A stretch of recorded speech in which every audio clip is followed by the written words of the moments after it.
Bonjour et bienvenue sur la chaîne du chasseur d'étoiles de midi, chaîne de réflexion et d'humour sur les 12 coups de midi. Jean-Luc Reichmann était en direct à Paris.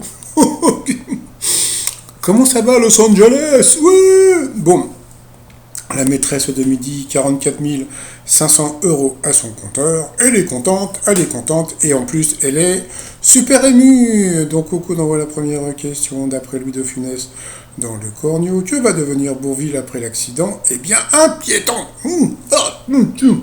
Après, donc, vous aviez la jolie Gladys qui était venue avec son compagnon et ses belles-filles. Alors, la question, en 2019, selon l'Ipsos, le temps passé devant les écrans chez les enfants a augmenté, sauf sur un type d'écran, lesquels, eh bien, c'était la console de jeu, ça semblait évident. Ensuite, vous aviez le sympathique Guillaume qui était venu avec nous. Charlotte, elle était trop mignonne. Qu'est-ce qu'elle était mignonne. Et puis Joy, la maman.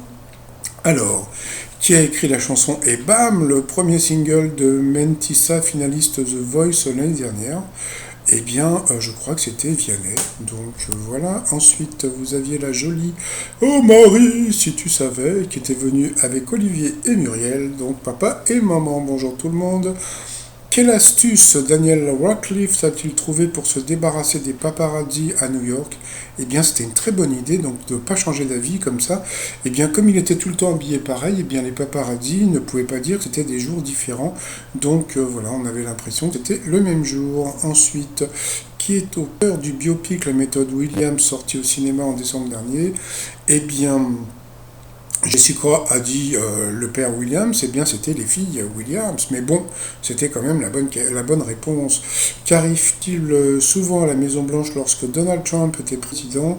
Eh bien c'était que les toilettes étaient bouchées parce que Trump balançait beaucoup d'infos dans les toilettes, donc ça bouchait. Donc sur cette question, eh bien elle est passée au rouge. Qui dit rouge dit duel. Elle qui était en verte a pris Marie en duel, qui est tombée sur une question assez simple, en plus qui était rigolote.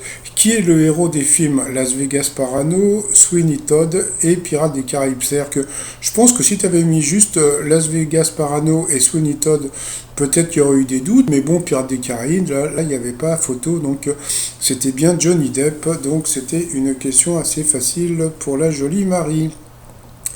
Ensuite, eh bien, Marie, Jessica et Guillaume se sont retrouvés en coup par coup. Alors, comment peut-on également qualifier quelqu'un de nul? Eh bien, la mauvaise réponse était bidard. C'est vrai que les autres noms, c'était pas évident. Ensuite, quelle émission et où a été présentée par Camille Combal? Eh bien, la mauvaise réponse, c'est Jessica qui l'a donné, c'était Le Gros Show. Donc voilà. Ensuite, quelle chanson est un tube de la Britannic Idol? Eh bien, la mauvaise réponse était Merci. Donc sur cette question, c'est la jolie Mary qui est passée à l'orange, qui s'est révoltée au cours de l'histoire de France. Eh bien, c'est encore Marie qui a donné la mauvaise réponse. Pourtant, les chouans, c'était facile. Les croquants, les lustucrus, je ne connaissais pas.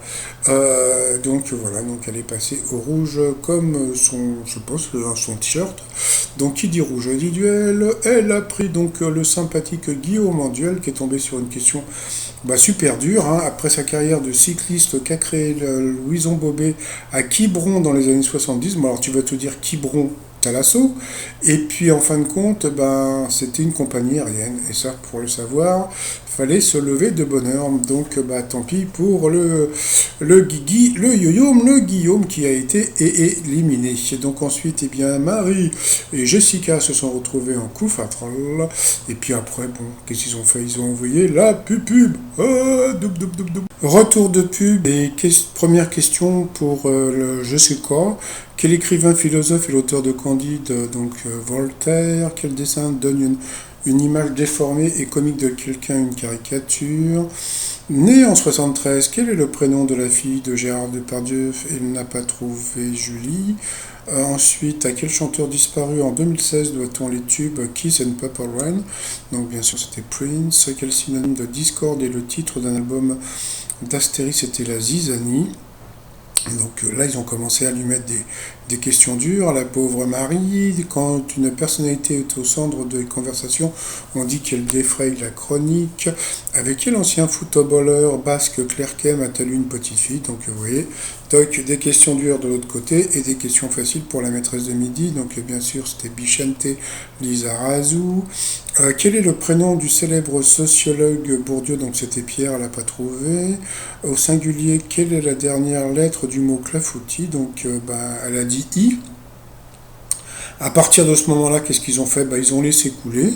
Et puis, donc voilà. Puis après, quel poète a écrit le serpent qui danse? Alors là, franchement, question super dure pour la pauvre Marie. Vous voyez, donc vous voyez le genre de questions que peut avoir un challenger face au candidat. Enfin, moi, je trouve ça honteux, mais bon, c'est pas grave. Hein.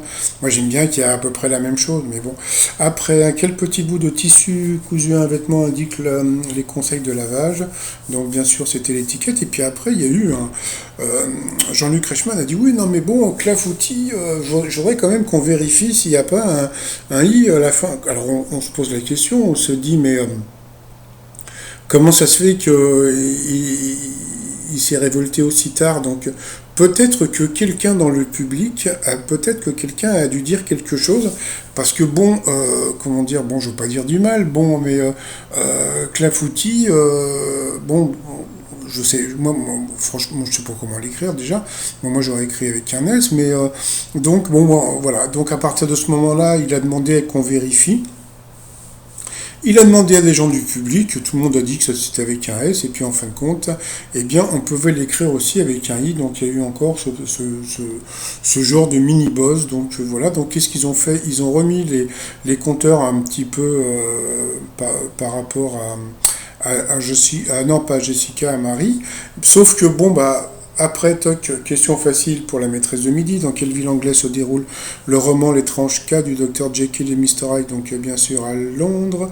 Après, à quel groupe de rock Laurent Voulzy fait-il référence dans son Tube Rock Collection quand il les appelle les scarabées? Donc bien sûr c'était les Beatles, là elle aurait pu trouver, mais bon elle est un peu jeune peut-être. Quel mot désigne l'éperon d'une galère romaine ainsi que le museau d'un cétacé? Franchement, bon, il n'y a pas plus dur comme question. Ils ont dit un nom, je ne connaissais pas. Je me rappelle même pas, tu vois. Sur quelle planète se trouve le relief le plus élevé du système solaire? Et bing, on en rajoute un peu. C'est-à-dire que d'un côté, ils te font le truc, ouais, bon, on corrige la faute du clafoutis, mais après, la candidate, elle est complètement écrasée. Bien, bon, c'est pas grave, on a l'habitude. Dans le corps, quelles sont, pardon, le grand dorsal et le grand pectoral, donc des muscles, des muscles. En viticulture, quel adjectif qualifie la pourriture qui augmente la teneur du sucre en raisin? Là, dit le tanin, c'était le noble. Quel liquide venant du porc est l'ingrédient principal du boudin noir? Donc ça, c'était pour la maîtresse de midi. Donc bien sûr, c'était le sang. Voilà. Donc vous voyez, donc les questions qui sont un peu plus simples. Alors ça, alors franchement, la pauvre. Donc ça c'était pour Marie. Hein. En 1974, genre, bon, elle était même pas née, qui a reçu le premier prix, le premier Grand Prix du Festival d'Angoulême, donc c'était Franquin. Comment veux-tu qu'elle sache? Bon, c'est pas grave. Ensuite, quelle œuvre commence par je demande par. Alors ça c'était, tu sais, du style, tu sais, je sais plus comment ça s'appelle, le coup de grâce. Quelle œuvre commence par je demande pardon aux enfants d'avoir dédié ce livre à une grande personne? C'est-à-dire que déjà le titre il fait 3 km et en plus, bon, franchement, pour connaître ces trucs. Donc voilà, donc à la fin, elle a Pépère, elle a Dudu et la maîtresse de midi, elle a dansé, elle était contente. Mais bon, moi je trouve que pour les maîtres de midi, dans ces cas-là, mais je parle pour tout le monde, hein, c'est pas que pour Jessica, mais quand tu vois que le challenger a des questions beaucoup plus dures, à la fin, non, tu restes calme, tu restes dans ton coin, tu danses pas, tu fais pas genre, oh, je l'ai battu, je suis trop fort. Non, voilà, calmos, d'accord? Bon, après, coup de maître, alors, quel est le prénom de Monsieur Faure, président sous la Troisième République? Bon, bien sûr, ils te mettent des trucs rigolotes en dessous pour, voilà. Château, Fort, coffre fort ou bien l'autre. Donc, tiens, elle a fait un petit jeu de mots rigolo. Elle a dit Rock fort. Bon, donc voilà, donc c'était Félix fort, mais il y avait aussi Edgar fort. Après, en quoi la sortie en Amérique du Sud du film américain Every Time I Die constitue-t-elle une première? Eh bien, elle était doublée sur un ordinateur, donc à cause de ça, elle a perdu une étoile et un zéro. Donc voilà. Ensuite, dans quel pays est née J.K. Rowling, la créatrice de Harry Potter? Bah, il y avait une évidence, c'était le Royaume-Uni, mais bon, elle aurait très bien pu naître ailleurs. Donc c'était bien le Royaume-Uni. Donc ensuite, quel oiseau est associé au nom du vaisseau de Han Solo dans la guerre des étoiles? Elle a dit l'autre. Donc elle pensait à un mec, c'était le faucon. Donc voilà. Ensuite, en février dernier, qu'a annoncé Cyprien sur YouTube en déclarant c'est le plus gros événement de ma vie? Eh bien, il est devenu papa, donc grâce à ça, elle a gagné 1000 balles. Ça lui fait 500 € dans la poche. Eh bien, c'est plutôt pas mal. Par rapport à l'étoile mystérieuse, bon, bah, elle est partie sur un truc dont je vous avais parlé la dernière fois, hein. Donc, bon, par rapport au ruban, comme je vous dis, donc, elle va partir sur, elle est partie sur Tom Hanks, hein, par rapport au film Philadelphia, avec le truc Solo Monde. Ça, j'en avais parlé dans une de mes vidéos, mais ça, pour moi, ça semblait trop simple. Donc moi, qui cherche la difficulté, je vais rester sur Gigi Reichmann, Jean-Luc Reichmann, hein, puisque bon, voilà. Et puis en plus, moi qui disais, mais non, mais il voyage jamais, ben, vous voyez, comme je vous ai dit tout à l'heure, en ce moment, il est à Los Angeles. En plus, cette année, donc, il s'est fait Los Angeles. Il s'est fait, donc, comment dire, qu'est-ce qu'il a fait encore où est enterré Johnny, là, je sais plus comment ça s'appelle, Saint-Barth. Hein, il s'éclate, hein, le JLR. Donc voilà. Ensuite, alors t-shirt du jour, bah, comme je vous fais des faits tous les jours, donc là c'est je fais ce que je veux, voilà, sur le site romignon.com. Et puis sinon, bon voilà, 45 000 balles, hein, donc voilà. Donc tiens, alors on a appris qu'elle, bon, jusqu'à présent, il disait qu'elle était parisienne, mais elle n'est pas du tout parisienne, puisque elle a donné le nom de l'endroit où elle habitait. C'est pas du tout à Paris, c'est en banlieue parisienne, donc voilà. Mais bon, d'après ce que j'ai compris, elle habitait dans un bâtiment, donc j'espère que bah, on en parlera. Allez, je vous souhaite une bonne journée, et puis bah, demain, bonne journée. Bye bye.